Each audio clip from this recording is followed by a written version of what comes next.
ಇವತ್ತಿನ ದಿಶಾ ಸಭೆ ಕಳೆದ ಲೋಕಸಭೆ ಚುನಾವಣೆ ನಂತರ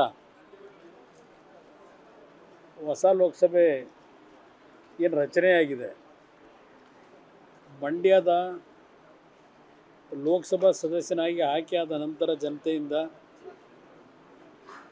ಇವತ್ತಿನ ದಿನ ಮೊದಲನೇ ಸಭೆಯನ್ನು ಇವತ್ತೇನು ಭಾಗವಹಿಸಿದ್ದೇನೆ. ಸಭೆಯಲ್ಲಿ ಹಿಂದಿನ ಮಾಹಿತಿಗಳನ್ನು ಕೊಟ್ಟಿದ್ದಾರೆ. ಈಗ ನಾನು ಲೋಕಸಭಾ ಸದಸ್ಯನಾಗಿ ಮುಂದಿನ ದಿನಗಳಲ್ಲಿ ಏನು ಕಾರ್ಯಕ್ರಮಗಳನ್ನು ಮಾಡಬೇಕು ಅನ್ನೋದಕ್ಕೆ ಕಳೆದ 3-4 ವರ್ಷದಲ್ಲಿ ಇಲ್ಲ ಹಿಂದಿನ ಹಲವಾರು ವರ್ಷಗಳಿಂದ ಯಾವ ರೀತಿಯಲ್ಲಿ ಒಂದು ಇಲಾಖೆಗಳು ಕೆಲಸ ನಿರ್ವಹಣೆ ಮಾಡಿದ್ದಾರೆ, ಕೇಂದ್ರ ಸರ್ಕಾರ ಮತ್ತು ರಾಜ್ಯ ಸರ್ಕಾರದ ಯೋಜನೆಗಳು ಯಾವ ರೀತಿಯಲ್ಲಿ ಅನುಷ್ಠಾನಕ್ಕೆ ಬಂದಿದೆ ಅಂತಕ್ಕಂಥ ಮಾಹಿತಿಗಳನ್ನು ಇವತ್ತಿನ ಸಭೆಯಲ್ಲಿ ಕೊಟ್ಟಿದ್ದಾರೆ. ಅದರಲ್ಲಿ ಕೆಲವು ಕಾರ್ಯಕ್ರಮಗಳು 100ಕ್ಕೆ 100 ಗುರಿ ಮುಟ್ಟಿರತಕ್ಕಂಥದ್ದು ಕೆಲವು ಇಲಾಖೆಯಲ್ಲಿ ಕೆಲಸಗಳಾಗಿದೆ. ಈ ಕಾರ್ಯಕ್ರಮಗಳು ಕೇಂದ್ರ ಸರ್ಕಾರದ ಪ್ರಾಯೋಜಿತ ಕಾರ್ಯಕ್ರಮಗಳು. ಮುಂದೆ ನನ್ನ ಒಂದು ರೋಲ್ ಪ್ರಾರಂಭ ಆಗೋದು ಮುಂದಿನ ದಿನಗಳಲ್ಲಿ. ಆ ಹಿನ್ನೆಲೆಯಲ್ಲಿ ಇವತ್ತಿನ ಪ್ರಥಮ ಸಭೆ ವಿಷಯಗಳನ್ನು ಇವತ್ತು ಕ್ರೋಢೀಕರಿಸ್ಕೊಳ್ಳಲಿಕ್ಕೆ ಕರೆದಂಥ ಸಭೆ ಇದು. ಸಭೆಯಲ್ಲಿ ಹಲವಾರು ಮಾಹಿತಿಗಳು ನನ್ನ ಗಮನಕ್ಕೆ ತಂದಿದ್ದಾರೆ. ಮುಂದಿನ ದಿನಗಳಲ್ಲಿ ಯಾವ ರೀತಿ ಕಾರ್ಯಕ್ರಮಗಳನ್ನು ರೂಪಿಸಬೇಕು ಅನ್ನೋದ್ರ ಬಗ್ಗೆ ನನಗೆ ಇವತ್ತಿನ ಸಭೆಯಲ್ಲಿ ಒಂದು ಸ್ಪಷ್ಟವಾದಂಥ ಮಾಹಿತಿಗಳನ್ನೇನು ಪಡೆದಿದ್ದೇನೆ, ಒಂದು ಡೈರೆಕ್ಷನ್ ಯಾವ ರೀತಿ ಹೋಗಬೇಕು ಅನ್ನೋದು ದೊರಕಿದೆ ಅಂತಕ್ಕಂಥದ್ದು ಹೇಳಲಿಕ್ಕೆ ಬಯಸ್ತೀನಿ. ಅದು ನನಗೆ ಸಂಬಂಧ ಇಲ್ಲ. ಅವರೆಲ್ಲ ಬ್ಯುಸಿ ಇರ್ತಾರೆ. ಅವರೆಲ್ಲ ಭಾಳ ದೊಡ್ಡ ಮಟ್ಟದಲ್ಲಿ ಹಲವಾರು ರೀತಿಯ ಬ್ಯುಸಿ ಕಾರ್ಯಕ್ರಮಗಳ ನಡುವೆ ಅವರು ಇರ್ತಕ್ಕಂಥ ಸಂದರ್ಭದಲ್ಲಿ ಈಗ ನನ್ನ ಕಾರ್ಯಕ್ರಮ ನಾನೇನು ಮಾಡಬೇಕು ಬಂದಿದ್ದೇನೆ, ಮೀಟಿಂಗ್ ಮಾಡಿದ್ದೇನೆ, ನನಗಿರ್ತಕ್ಕಂಥ ಪರಿಮಿತಿ ಒಳಗೆ ಸಭೆ ಮಾಡಿದ್ದೇನೆ. ಬರಲಿಲ್ಲ ಅವರು ಇವರು ಬರಲಿಲ್ಲ ಅಂತ ನನಗೇನ ಸಂಬಂಧ ಇಲ್ಲ.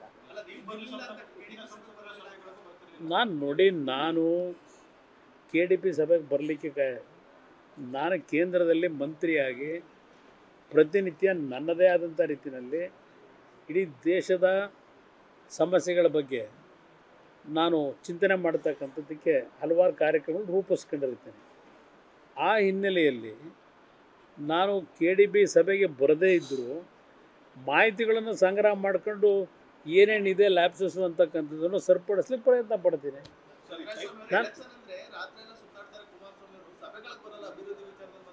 ಯಾವ ಸಭೆಗೆ? ಆ ಸಭೆಯಲ್ಲಿ ಏನು ಮಾಡ್ತಾರೆ? ಆ ಸಭೆಯಲ್ಲಿ ಏನು ತೀರ್ಮಾನಗಳಾಗ್ತವೆ? ನೀವು ಬಹುಶಃ KDP ಸಭೆಗಳಲ್ಲೂ ಕೂತಿರ್ತೀರಿ, ಇಲ್ಲೂ ಕೂತಿದ್ದೀರಿ ಬೆಳಗ್ಗೆಯಿಂದ. ಇದು ಏನೋ ದೊಡ್ಡ ಮಟ್ಟದ ತೀರ್ಮಾನಗಳು ಮಾಡ್ತಕ್ಕಂಥ ಸಭೆಗಳ? ನಾನು ನಿಮಗೆ ಕೇಳೋದು, ಆಯಾ ವರ್ಷದ ಆ ಒಂದು ಯೋಜನೆಗಳು ಯಾವ್ಯಾವ ರೀತಿ ಇದೆ ಅಂತಕ್ಕಂಥ ಒಂದು ಪಕ್ಷಿ ನೋಟ ಅಷ್ಟೆ. ಅದರಿಂದ ಎಲ್ಲ ಅಭಿವೃದ್ಧಿಗಳ ದೊಡ್ಡ ವೇಗ ಕಾಣುತ್ತೆ. ಅಭಿವೃದ್ಧಿ ಮಾಡಲಿಕ್ಕೆ ಕೆಲಸವನ್ನು ಬೇರೆ ರೀತಿಯಲ್ಲಿ ನಮಗಿರ್ತಕ್ಕಂಥ ವ್ಯಾಪ್ತಿಯೊಳಗೆ ಕಾರ್ಯಕ್ರಮಗಳಿದೆ ಮಾಡಲಿಕ್ಕೆ, ಅದನ್ನು ಮಾಡಬೇಕಲ್ಲಿ. ಅದರಲ್ಲಿ ನಾವೇನು ಹಿಂದೆ ಸರಿತಕ್ಕಂಥ ಪ್ರಶ್ನೆ ಇಲ್ಲ. ಅಷ್ಟೇ. ನಾನು ಈಗಲೂ ಅದೇ ಹೇಳಿದ್ದಾನೆ ಅಧಿಕಾರಿಗಳಿಗೆ. ಏನು ಹೇಳಿದೆ? ರಾಜಕಾರಣ ಬೇರೆ. ನೀವ್ಯಾತಕ್ಕೆ ರಾಜಕಾರಣ ಮಾಡ್ತೀರಿ ಅಧಿಕಾರಿಗಳು? ನೀವು ಫಲಾನುಭವಿಗಳು, ನಿಜವಾದ ಫಲಾನುಭವಿಗಳು ಯಾರಿರ್ತಾರೆ, ಸರ್ಕಾರದ ಫಲಾನುಭವಿಗಳು ಕಾರ್ಯಕ್ರಮಗಳು ಅವರಿಗೆ ತಲುಪಬೇಕು. ಅಲ್ಲಿ ಪಕ್ಷಗಳ ಪ್ರಶ್ನೆ ಇಲ್ಲ. ಯಾರ ನಿಜವಾದ ಫಲಾನುಭವಿಗಳಿರ್ತಾರೆ ಅವ್ರಿಗೆ ದೊರಕತಕ್ಕಂಥ ಕೆಲಸ ಮಾಡಿ ಅಂತ ಇವತ್ತು ಹೇಳಿದ್ದೀನಿ. ನನಗೆ ಬಂದರೆ ಎಷ್ಟು ಹೋದರೆ ಎಷ್ಟು ಅದಕ್ಕೆ ನಾನು ಮಹತ್ವ ಕೊಡೋಕ್ಕೆ ಹೋಗಲ್ಲ. ನನ್ನ ಕೆಲಸ ಮಾಡಬೇಕು, ನಾನು ಮಾಡ್ತಾಯಿದ್ದೀನಿ. ನೋಡಿ, ಅದಕ್ಕೆಲ್ಲ ಯಾಕೆ ನಾವು ಚರ್ಚೆ ಮಾಡೋದು? ಜನ ತೀರ್ಮಾನ ಮಾಡ್ತಾರೆ. ನಾನು ನನ್ನ ಡ್ಯೂಟಿ ಮಾಡೋದು ಜನಗಳ ಒಂದು ಭಾವನೆಗಳಿಗೆ. ನಾನು ಅವ್ರು ಯಾರನ್ನು ಮೆಚ್ಚಿಸ್ಲಿಕ್ಕೆ ನಾನು ಕೆಲಸ ಮಾಡ್ತೀನಾ? ನನಗೆ ಸರ್ಟಿಫಿಕೇಟ್ ಕೊಡೋರು ಜನ. ಈ ಸರ್ಟಿಫಿಕೇಟ್ ನಾನು ನಿರೀಕ್ಷೆ ಮಾಡೋಕ್ಕಾಗುತ್ತೆ ಇವರಿಂದ? ಅದರಿಂದ ಆ ಹೇಳಿಕೆಗಳಿಗೆ ಮಹತ್ವವನ್ನು ಕೊಡ್ಲಿಕ್ಕೆ ಸಿದ್ಧ ಇಲ್ಲ. ಆ ಮುಖ್ಯಮಂತ್ರಿಗಳಿಗೆ ಇನ್ನೂ ಆ ಮಾಡಿರ್ತಕ್ಕಂಥ ತಪ್ಪಿನ ಅರಿವಿಲ್ವಾ? ಯಾರ ಜಾಗ ಅದು? ಯಾರು ಅವ್ರ ಹೆಂಡತಿ ಜಾಗನಾ? ಅವ್ರ ಬಾಮೈದನ ಜಾಗನಾ? ಸರ್ಕಾರಿ ಭೂಮಿ ಲಪಟಾಯಿಸಿ ಈಗ ಟಾರ್ಚ್ ಬಿಟ್ಕೊಂಡು ನೋಡ್ತಾವ್ರಲ್ಲ, ನಾಚಿಕೆ ಆಗೋದಿಲ್ಲ? ಯಾರ ಜಾಗ ಅದು? ಮೊದಲು ಜಾಗ ಯಾರ್ದು ಅಂತ ಹೇಳಿ. ಸರ್ಕಾರಿ ಜಾಗದಲ್ಲಿ ಹೋಗ್ಬಿಟ್ಟು ಸುಳ್ಳು ದಾಖಲೆ ಸೃಷ್ಟಿ ಮಾಡಿ ಜಾಗ ಲಪಟಾಯಿಸಿ 15 ಸೈಟ್ ತಗೊಂಡು ಈಗ ಬ್ಯಾಟ್ರಿ ಬಿಟ್ಕೊಂಡು ನೋಡೋಕೆ ಬಂದಿದ್ದೀರಾ? ಮೊದಲು ಆ ಜಾಗ ಯಾರ್ದು ಅನ್ನೋದು ಹೇಳಿ ಮುಖ್ಯಮಂತ್ರಿಗಳಿಗೆ ಹೇಳೋದು, ಆಮೇಲೆ ವಿರೋಧ ಪಕ್ಷಗಳ ಬಗ್ಗೆ ಚರ್ಚೆ ಮಾಡೋರಿ. ಯಾರ ಜಾಗ ಅದು ಅನ್ನೋದು ಹೇಳಬೇಕಲ್ಲ. ಸರ್ಕಾರಿ ಜಾಗದಲ್ಲಿ ಹೋಗ್ಬಿಟ್ಟು ನನ್ನ ಜಾಗ ಅಂತೇಳಿ 62 ಕೋಟಿ ವ್ಯಾಲ್ಯೂ ಅಂತೇಳಿ ಸರ್ಕಾರದ 62 ಕೋಟಿ ಲೂಟಿ ಮಾಡಿರೋರು ಅವರು. ಅಲ್ಲಿ ಸಿದ್ದರಾಮಯ್ಯನವರು ಅವ್ರು ವಿರೋಧ ಪಕ್ಷಗಳ ಬಗ್ಗೆ ಟೀಕೆ ಮಾಡೋ ನೈತಿಕತೆಯಲ್ಲಿ ಉಳಿಸ್ಕೊಂಡಿದ್ದೀರಿ. ಅದರಿಂದ ಪಾಪ ಈಗೇನೋ ಹುಡುಕಿ ಅದಂತೂ ಟಾರ್ಚ್ ಬಿಟ್ಟು ನೋಡ್ತಾವ್ರಲ್ಲ, ಈ ಮಟ್ಟಿಗೆ ಬೇಕಿತ್ತ ಪರಿಸ್ಥಿತಿ ಅವರಿಗೆ? ಯಾವ್ದು ನಮಗೆ ದ್ವೇಷ ಇಲ್ಲ. ದ್ವೇಷ ಮಾಡ್ತಿರೋದು ಯಾರು? ಯಾರು ದ್ವೇಷ ಮಾಡ್ತಾ ಇದ್ದಾರೆ? ಮಾಡ್ತಿರೋದು ಯಾರು? ಕುಮಾರಸ್ವಾಮಿ ಮೇಲೆ ಏನು ಮಾಡ್ತಾ ಇದ್ದೀರಿ? ಏನಿದೆ ಅದರಲ್ಲಿ ಕುಮಾರಸ್ವಾಮಿದು? ಬನ್ನಿ, ಗೊತ್ತಿರಲ್ಲ, ಬನ್ನಿ, ಸಿದ್ಧವಾಗಿದ್ದೀನಿ. ಮಾಡ್ತಿರೋದು ಅವರು, ದ್ವೇಷ ಮಾಡ್ತಿರೋದು ಅವರು. ಆ ಇಲಾಖೆಗಳನ್ನ, ಪೊಲೀಸ್ ಇಲಾಖೆಗಳನ್ನ ಇಟ್ಕೊಂಡು ಏನೇನು ನಡೆಸ್ತಾ ಇದ್ದೀರಿ? ಈಗ ಅಲ್ಲಿ ಅದು ಯಾವುದೋ ನಿಮ್ಮ ವಾಲ್ಮೀಕಿ ಅಭಿವೃದ್ಧಿ ನಿಗಮ SIT ಇಟ್ಕೊಂಡು ಅಲ್ಲಿ ಯಾವ ಚಾರ್ಜ್ ಶೀಟ್ ಹಾಕಿಸ್ತೀರಿ? ಇನ್ಯಾವುದೋ ಪ್ರಕರಣಗಳಲ್ಲಿ ಇನ್ಯಾವ ಥರ ಚಾರ್ಜ್ ಶೀಟ್ ಹಾಕಿಸ್ತಾ ಇದ್ದೀರಿ? ಮಾಡ್ತಿರೋದು ನೀವು ಷಡ್ಯಂತ್ರಗಳನ್ನ. ವಿರೋಧ ಪಕ್ಷಗಳು ಕನ್ನಡಕ ತೆಗೆದು, ನಾವು ಕನ್ನಡಕ ಹಾಕೋದೇ ಇಲ್ಲ ಬಿಡಿ, ನಾವು ಯಾವುದು ಎಂಥ ಕನ್ನಡಕ ರೇಬಾನ್ ಗ್ಲಾಸ್ ಯಾವುದು ಹಾಕ್ತಿರಲ್ಲ, ಹಿಂದೆ ತೆಗೆದುಬಿಟ್ರೆಲ್ಲ. ಈಗಲೂ ಹಾಕ್ತಾರೆ ಅವ್ರು, ಅದಕ್ಕೆ ಹಾಕೊಂಡ್ರೆ ನಾನು ಕನ್ನಡಕ ಹಾಕೋದೇ ಇಲ್ಲ. ದ್ವೇಷ ಯಾರು? ಅದೆಲ್ಲ ಏನು ಮಾಡೋಕ್ಕಾಗಲ್ಲ. ಬನ್ನಿ, ಭಗವಂತ ಒಬ್ಬ ಇದ್ದಾನಲ್ಲ, ನಮ್ಮ ಕೈಲಿ ಇಲ್ಲ ಇವೆಲ್ಲ. ಅಲ್ಟಿಮೇಟ್ಲಿ ತೀರ್ಮಾನ ಅಲ್ಲಿ ಯಾರೋ ಒಬ್ಬ ಮೇಲಿದ್ದಾನೆ, ಅವನು ತೀರ್ಮಾನ ಕೊಡ್ತಾನೆ. ಅಯ್ಯೋ, 100 ಜನ್ಮ ಎತ್ತು ಬಂದರೂ ನನಗೇನೋ ಮಾಡೋಕ್ಕಾಗಲ್ಲ. ನಾನು ಜೈಲಿಗೆ ಹೋಗೋಂಥದ್ದು ಏನು ಮಾಡಿದ್ದೀನಿ? ಅವ್ರ ಥರ ಮಾಡಿದ್ದೀನ? ಇನ್ನೂ ಬರ್ತವೆ, ವೆಯ್ಟ್ ಮಾಡಿ. ಅಯ್ಯೋ, ಧಾರಾಳವಾಗಿ ಬಿಡುಗಡೆ ಮಾಡಿ. ಇನ್ನೂ ಅದು ಏನೇನಿದೆ ಎಲ್ಲ ಬಿಡುಗಡೆ ಮಾಡಿ. ಅಯ್ಯೋ ಪಾಪ ಕಾರಲ್ಲೇ ಇಟ್ಕೊಂಡು ಓಡ್ತಾವ್ರಂತಲ್ಲ, ದಾಖಲೆಗಳನ್ನ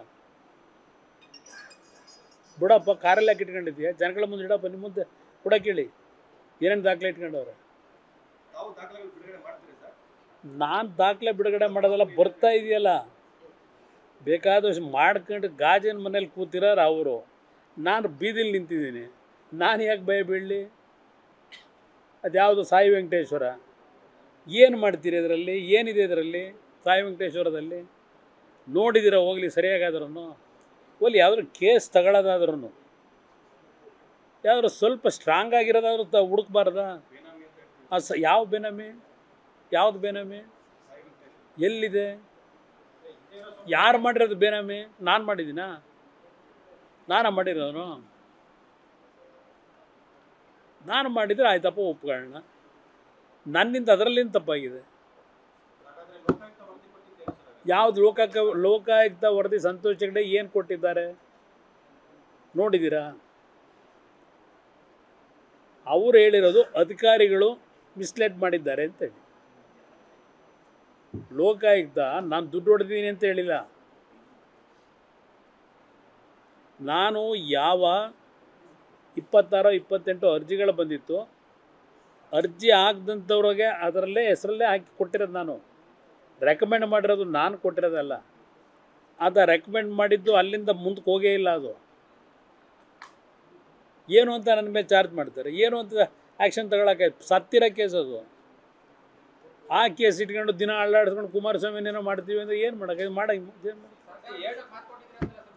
ನೋಡಪ್ಪ, ನಾನು ಯಾತಕ್ಕೆ ಮಾತು ಕೊಡಲಿ? ನನ್ನ ಕೈಲಿದೆಯಾ? ನಾನೇನು ಜ್ಯೋತಿಷ್ಗಾರನ ಸರ್ಕಾರದ ಇಂಥ ಟೈಮಿಗೆ ತೆಗಿತೀನಿ ಅಂತ ಹೇಳೋಕ್ಕೆ? ಯಾರು 100 ಕೋಟಿ ಅಂದರೆ ಅದೆಂಥದ್ದೇನು ಕಳ್ಳಪುರಿನ? 100 ಕೋಟಿ ಅಂದರೆ ಅದು ಸಂಖ್ಯೆ ಗೊತ್ತಿದೆಯಾ? 100 ಕೋಟಿ ಅಂದರೆ ಎಷ್ಟಾಗುತ್ತೆ ಅಂತ? ಅಂದ್ರೆ 50 ಜನಕ್ಕೆ ಎಷ್ಟು ಸಾವಿರ ಕೋಟಿ ಆಯಿತು? ಯಾರು ನಂಬ್ತಾರ? 5,000 ಕೋಟಿ ಒಂದು ಸರ್ಕಾರ ತೆಗಿಯೋಕ್ಕೆ ಏನು ಪ್ರಿಂಟ್ ಹಾಕೊಂಡು ಕೂತವ್ರ ನೋಟ್ನ? 5,000 ಕೋಟಿ ಇನ್ವೆಸ್ಟ್ಮೆಂಟ್. ಹಾಂ, ಅಯ್ಯೋ, ಈಗ ನನ್ನ ಹೆಸ್ರು ಹೇಳಲೇಬೇಕಾದ್ರೆ ಎಲ್ಲರಿಗೂ ನನ್ನ ಭಜನೆ ಮಾಡದೇ ಇದ್ದರೆ ತಿಂದನ್ನು ಅರಗಲ್ವಲ್ಲ ಅವ್ರು ಯಾರಿಗೂ. ಇಂಡಿಯನ್ ನೀವು ನೋಡಿದ್ರೆ ಕುಮಾರಸ್ವಾಮಿನೇ ಟಾರ್ಗೆಟ್ ಅವರಿಗೆಲ್ಲ. ಹಾಂ, ಯಾರು ಅವು ಯಾತಿಗೆ? ನಾನು ಅವ್ರನ್ನ ಕೇಳಬೇಕು, ನೀವು ನನ್ನ ಕೇಳೋದು ನಾನೇನು ಹೇಳಲಿ? 5 ವರ್ಷ ಸರ್ಕಾರ ಮಾಡ್ರಪ್ಪ ಅಂತ ಜನ ಹೇಳೋರೆ. ದಿನ ಅವರೇ ಭಜನೆ ಮಾಡಿದ್ರೆ ನಾನೇನು ಮಾಡೋಕ್ಕೈತೆ? ಸರ್ಕಾರ ಹೋಯ್ತಂತೆ ಸರ್ಕಾರ ಹೋಯ್ತಂತೆ ಅಂತೇಳಿ ಅವರೇ ಹೇಳ್ತಾ ಹೋದರೆ. ಹಾಂ, ಚನ್ನಪಟ್ಟಣ ಅಲ್ಲೇ ಇದೆಯಲ್ಲ, ಎಲ್ಲೂ ಹೋಗಿಲ್ಲ. ಹಾಂ, ಅಭ್ಯರ್ಥಿ ತೀರ್ಮಾನ ಮಾಡ್ತೀವಿ. ಎನ್ ಡಿ ಎ ಅಭ್ಯರ್ಥಿ ಇರ್ತಾರೆ. ಯಾರು ಕೊನೆಯ ಹಂತದವರೆಗೂ ಯಾರು ಬೇಕಾದರೂ ನಿರೀಕ್ಷೆಗಳು ಇಟ್ಕೋಬೋದು. ಏನು ಆಯ್ತಪ್ಪ, ಚರ್ಚೆ ಮಾಡೋಣಂತೆ. ರಸ್ತೆಯಲ್ಲಿ ಮಾತಾಡೋಕ್ಕಾಗತ್ತಾ? ನೋಡೋಣ, ಅಲ್ಲಿ ಕಾರ್ಯಕರ್ತರದೆಲ್ಲ ಅವರ ಒಂದು ಅಭಿಪ್ರಾಯಗಳು ತಗೊಂಡು ಮಾಡಬೇಕಲ್ಲ. ಗೆಲ್ಲಬೇಕು. ನಾನು ಚುನಾವಣೆ ಗೆಲ್ಲಬೇಕಲ್ಲಿ. ಚುನಾವಣೆ ಗೆಲ್ಲಕ್ಕೆ ಏನು ಮಾಡಬೇಕು ಆ ತೀರ್ಮಾನ ತಗೋತಾರೆ. ನನ್ನ ಮುಂದೆ ಇನ್ನೂ ಯಾವುದೂ ಚರ್ಚೆನೇ ಆಗಿಲ್ಲ. ನಾನು ಯಾವ ವಿಷಯ ಚರ್ಚೆ ಆಗಿಲ್ಲ. ಅವ್ರ ಹೆಸರೇ ಆಗ್ತಾ ಇರ್ತೀರಿ. ನಾನು ಇಲ್ಲಿವರೆಗೆ ಯಾವುದು ಚರ್ಚೆನೇ ಮಾಡಿಲ್ಲ ಅಂತಿದ್ದೀನಲ್ಲ. ಅಭ್ಯರ್ಥಿ ವಿಷಯದಲ್ಲಿ ಚನ್ನಪಟ್ಟಣದಲ್ಲಿ ಜನತಾದಳದಲ್ಲೂ ಅತ್ಯಂತ ಸಮರ್ಥವಾದಂಥ ಕಾರ್ಯಕರ್ತರಿದ್ದಾರಲ್ಲಿ. ಅದು ನಿಖಿಲ್ಲೇ ಬರಬೇಕು ಅಂತೇಳಿ. ನಿಖಿಲ್ಗೆ ಇನ್ನೂ ಭಾಳ ಭವಿಷ್ಯ ಇದೆ, ಮುಂದಕ್ಕೆ ಟೈಮ್ ಇದೆ. ಆ ಥರ ಇಲ್ಲ. ಅವರು ಮಾತಾಡ್ಕತ್ತಾರಪ್ಪ, ಅವ್ರಿಗೆ ಯಾರೋ ಹೇಳಿರಬೇಕು ಇರ್ಬೋದು. ಇನ್ನು ಎನ್ ಡಿ ಎ ಭಾಗ ನಾನು ಇದ್ದೀನಿ, ನನ್ನ ಜೊತೆ ಎನ್ ಡಿ ಎ ಭಾಗದಲ್ಲಿ ಇನ್ನೂ ಯಾರೂ ಚರ್ಚೆ ಮಾಡಿಲ್ಲ. ಚರ್ಚೆಗೆ ಬಂದಾಗ ಚರ್ಚೆ ಮಾಡಿ. ಕ್ಷೇತ್ರದಲ್ಲಿ ಓಡಾಡಬಾರ್ದ? ನನಗೆ ನಮ್ಮ ಕಾರ್ಯಕರ್ತರು, ನಂಬಿರ್ತಕ್ಕಂಥ ಕಾರ್ಯಕರ್ತರನ್ನ ರಕ್ಷಣೆ ಮಾಡ್ಲಿಕ್ಕೆ ಓಡಾಡಬೇಕೋ ಬೇಡ? ಓಡಾಡ್ತಾರೆ. ಎನ್ ಡಿ ಎ ಅಭ್ಯರ್ಥಿ ಇರ್ತಾರೆ, ತಲೆ ಕೆಡಿಸ್ಕೊತೀರಿ ಬನ್ನಿ. ಇಲ್ಲಿ BJP JDS ಅಲ್ಲ, NDA ಅಭ್ಯರ್ಥಿ BJP JDSನಿಂದ ನಿಲ್ತಾರೆ.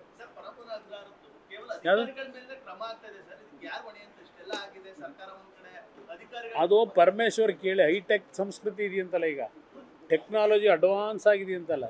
ಅವರೇ ತಾನೇ ಮೊನ್ನೆ ಹೇಳಿದ್ದು, ಭಾಳ ಟೆಕ್ನಾಲಜಿ ನಮ್ಮ ರಾಜ್ಯದಲ್ಲಿ ಇಂಪ್ರೂವ್ ಮಾಡಿಬಿಟ್ಟಿದ್ದೀವಿ ಇಲಾಖೆಯಲ್ಲಿ ನಾನು ಬಂದ ಮೇಲೆ ಅಂತ ಹೇಳಿ. ಈ ಟೆಕ್ನಾಲಜಿನ ಇಂಪ್ರೂವ್ ಮಾಡಿರೋದು ಪರಮೇಶ್ವರ್ ಅವರು. ಗೊತ್ತಿಲ್ಲ ನನಗೆ ಗೊತ್ತಿಲ್ಲದೇ ಇರೋ ವಿಷಯ ನಾನು ಯಾಕೆ ಮಾತಾಡ್ತೀನಿ? ನನಗೆ ಅಲ್ಲಿ ಏನೇನು ನಡೀತೇವೆ ಅಂತ ನನಗೇನು ಗೊತ್ತಿಲ್ಲ. ಗೊತ್ತಿಲ್ಲದೇ ಇರೋ ವಿಷಯ ನಾನು ಹೆಂಗಣ ಮಾತಾಡಲಿ? ಯಾವುದಕ್ಕೆ ಏನೋ ಮಾತಾಡಿರ್ತಾರೆ. ಅದಕ್ಕೂ ಇದಕ್ಕೂ ಹೋಲಿಕೆ ಯಾತಕ್ಕೆ ನಾವು ಅದನ್ನು ಇದಕ್ಕೆ ಹೋಲಿಕೆ ಮಾಡಬೇಕು? ಪಾಪ ಭೇಟಿ ಮಾಡಿರ್ತಾರೆ. ಇಲ್ಲ ನೋಡಿ, ಇಲ್ಲ ಅವತ್ತು 28ನೇ ತಾರೀಕು ಕ್ಯಾಬಿನೆಟ್ ಮೀಟಿಂಗ್ ಇದೆ, ಪ್ಲಸ್ ಪ್ರಧಾನಮಂತ್ರಿಗಳು ಎಲ್ಲ ಕ್ಯಾಬಿನೆಟ್ ಸಚಿವರುಗಳ ಒಂದು ಸಭೆ ಇಟ್ಕೊಂಡಿದ್ದಾರೆ. ನೆಸಿಟಿ ಇದ್ರೆ ನೋಡೋಣ, ನೆಸಿಟಿ ಇದ್ರೆ ನೋಡೋಣ. ಕೆಲವೆಲ್ಲ ಆಗಿದೆ, ಆಪರೇಷನ್ ಆಗಿದೆ. ಈಗ ನಾಗಮಂಗಲದಲ್ಲೂ ಮಾಡಿಲ್ವಾ? ಈಗ ಇಲ್ಲಿ ಪಾಪ 100 ಕೋಟಿ MLAಗಳದು ಅಂತ ಹೇಳಿದಾರಲ್ಲ, ಅಲ್ಲಿ ಎಷ್ಟು ಕೋಟಿ ಕೊಟ್ರಂತೆ ಮೆಂಬರ್ಗಳನ್ನ ಆಬ್ಸೆಂಟ್ ಆಗೋಕ್ಕೆ ನಾಗಮಂಗಲದಲ್ಲಿ. ಅಲ್ಲ, ಅವ್ರು ಹೇಳೋ ಲೆಕ್ಕಾಚಾರದಲ್ಲೂ ಅದೇ ಆಗಿರ್ಬೇಕಲ್ವಾ?